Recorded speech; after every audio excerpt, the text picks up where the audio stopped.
Hello everyone, welcome to the first ever devlog for Tower of Babylon, the only game you should be hyped about, other than Elden Ring. Have a seat, this won't take that long. So, what is Tower of Babylon?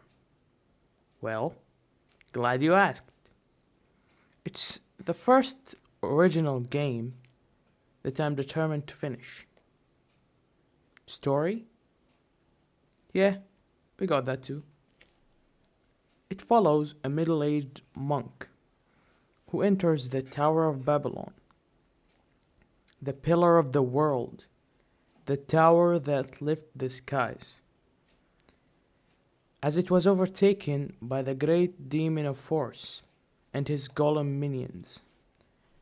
Naturally, no man can harm these demons as their skin is too hard, despite it being magical as well.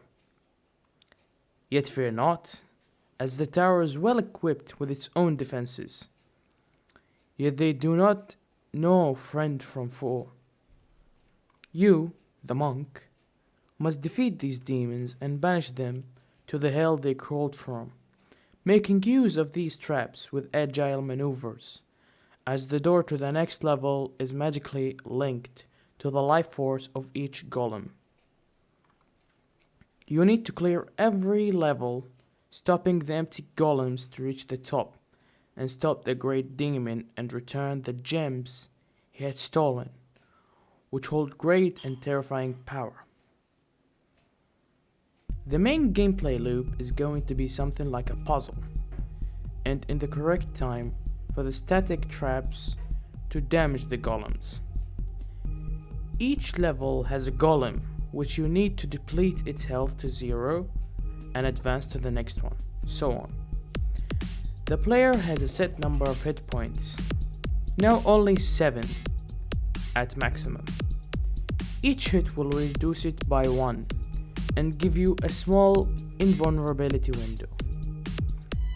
The player also has a dash ability, which is granted from the start. You use it by moving in a direction and pressing the spacebar. It will need to recharge after each use. There are also golden chalices, which the player can get to obtain 1 of 4, for now, power-ups, which are depleted after some time, but can provide a real crush if they work. For now, there are 4 traps: a spike trap, a poison trap, which don't worry about the sprites on this one, it will be reworked sometime, a flamethrower trap, and a crossbow trap.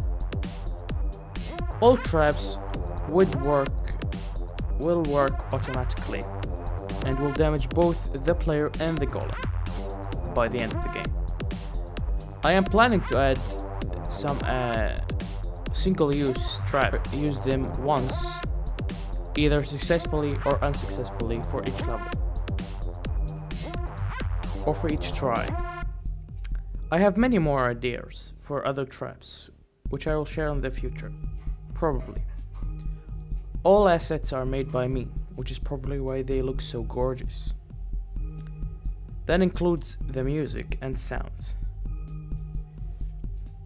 The game is definitely far from finished, and because it's exam season these months, I won't be working on it a lot. And yes, I am working with Monogame and C#, without the Monogame extended library, as it seems like a chore to learn, and I don't really want to learn. Plus, my teacher is a purist, and good pupils follow their teachers, I think.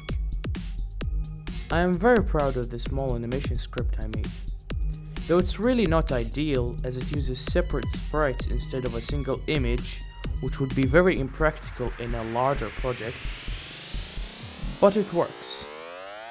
And animation has been a thing I wanted to make for a very long time now, and it works really well with what I need for now, as my animations are not that complex.